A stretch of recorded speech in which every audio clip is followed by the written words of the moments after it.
Assalamualaikum warahmatullahi wabarakatuh. Bapak dan Ibu guru hebat, dalam menjalankan tugas, Anda pasti pernah mengalami kesulitan dalam mengambil keputusan. Ada banyak hal yang perlu kita pertimbangkan sebelum mengambil keputusan. Apa sajakah pertimbangan itu? Mari kita belajar bersama materi yang terdapat dalam modul pendidikan guru penggerak tentang pengambilan keputusan sebagai pemimpin pembelajaran. Bersama saya, Esti Purwisi, calon guru penggerak Angkatan 2 Kabupaten Kebumen dari SMP Negeri 4 1 Atap, Karangsambu. Dalam filosofi Pratap Triloka Ki Hajar Dewantara, yaitu Ingarso Sungtulodo, Ingmadyo Mangunkarso, dan Tutpuri Handayani, disebutkan bahwa guru hendaknya menjadi pemimpin yang mampu mengambil keputusan yang tepat dan bijaksana untuk menciptakan pembelajaran yang berpihak pada murid. Guru mampu memberi teladan, memberikan semangat, dan mendorong murid untuk dapat mengembangkan minat, bakat, dan potensi yang dimiliki untuk mencapai kesejahteraan dalam hidupnya. Kita memiliki keyakinan menilai sesuatu dikatakan benar atau salah yang merupakan cerminan dari apa yang penting untuk kehidupan. Nilai yang dianggap benar akan diambil sebagai keputusan, dan nilai yang bertentangan akan ditinggalkan. Sebagai coach, guru dapat menuntun dengan menggunakan pertanyaan pemantik untuk membuat murid berpikir kritis dan mendalam, sehingga potensi mereka dapat tergali, sehingga murid bisa membuat keputusan berdasarkan pemikiran dan inisiatif sendiri. Dalam pengambilan keputusan, terdapat dua hal, yaitu dilema etika dan bujukan moral. Dilema etika memilih antara dua pilihan yang secara moral benar tetapi bertentangan, sedangkan bujukan moral membuat keputusan antara benar dan salah. Dalam mengambil keputusan, setidaknya ada 9 langkah yang bisa kita gunakan, yang di dalamnya terdapat paradigma dilema etika dan prinsip-prinsip pengambilan keputusan. Langkah pertama yaitu mengidentifikasi nilai-nilai yang saling bertentangan. Mengidentifikasi masalah yang perlu diperhatikan tidak langsung membuat keputusan.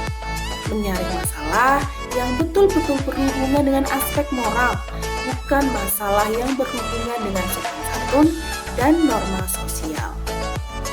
Langkah kedua yaitu menentukan siapa yang terlibat. Bila kita telah mengenali bahwa ada masalah moral di situasi tertentu, pertanyaannya adalah dilema siapakah ini? Hal yang seharusnya membedakan bukanlah pertanyaan apakah ini dilema saya atau bukan, karena dalam hubungannya dengan permasalahan moral, kita semua seharusnya merasa terpanggil. Ketiga, yaitu mengumpulkan fakta yang relevan dengan situasi. Dilema etika tidak hanya bersifat teori, namun ada faktor-faktor pendorong dan penarik yang nyata di mana data yang mendetail akan bisa menggambarkan alasan seseorang melakukan sesuatu dan kepribadian seseorang akan tercermin dalam situasi tersebut. Langkah selanjutnya adalah pengujian benar atau salah, di mana ada 5 langkah dengan uji legal, uji regulasi, uji intuisi, uji halaman depan koran, dan uji panutan atau idola. Uji legal menyangkut aspek pelanggaran hukum. Uji regulasi atau standar profesional menyangkut pelanggaran pada kode etik. Uji intuisi mengandalkan tingkatan perasaan dan intuisi Anda dalam merasakan apakah ada yang salah dengan suatu situasi. Uji halaman depan koran, adakah sesuatu yang Anda anggap merupakan ranah pribadi Anda tiba-tiba menjadi konsumsi masyarakat? Uji panutan, adalah tentang sikap seorang idola Anda yang mungkin akan dilakukan sehubungan dengan dilema yang dihadapi. Langkah kelima dalam pengambilan keputusan yaitu pengujian paradigma benar lawan benar.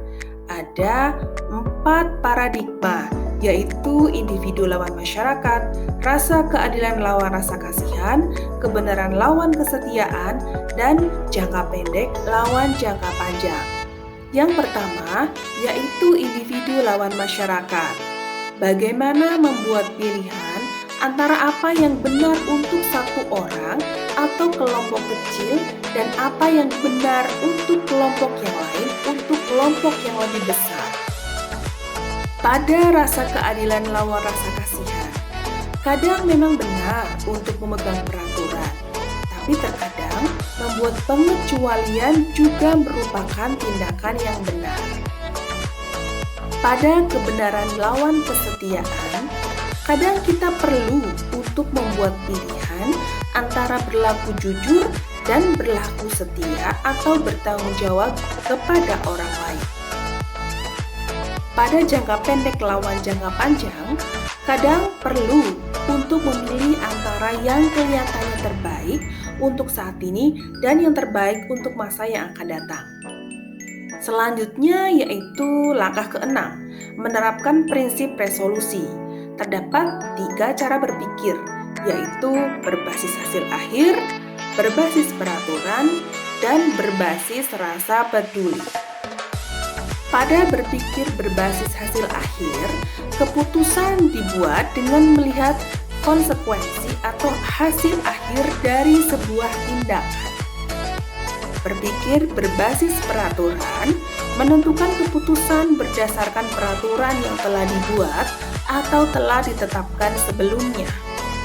Sementara pada berpikir berbasis rasa peduli, lakukan kepada orang lain seperti apa yang orang lain ingin lakukan kepada Anda.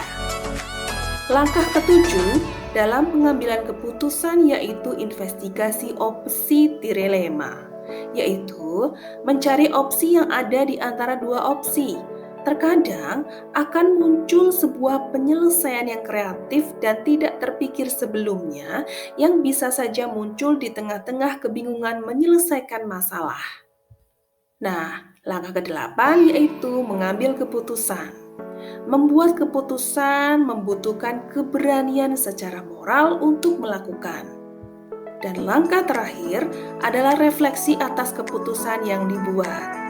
Ketika keputusan sudah diambil, lihat kembali proses pengambilan keputusan dan ambil pelajarannya untuk dijadikan acuan bagi kasus-kasus selanjutnya.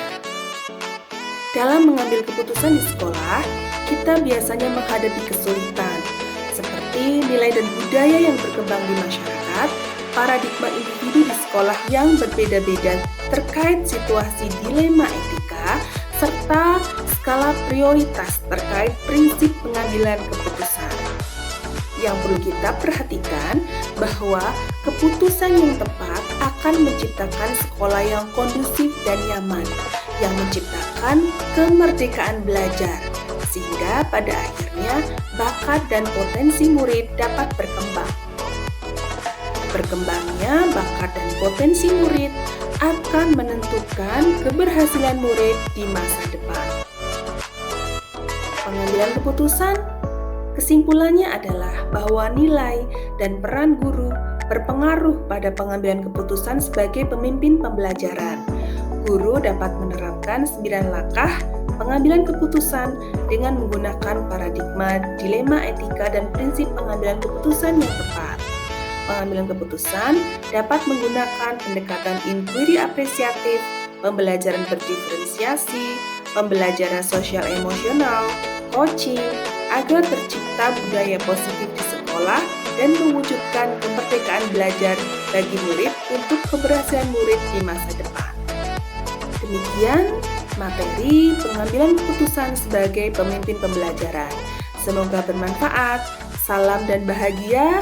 Assalamualaikum warahmatullahi wabarakatuh. Terima kasih.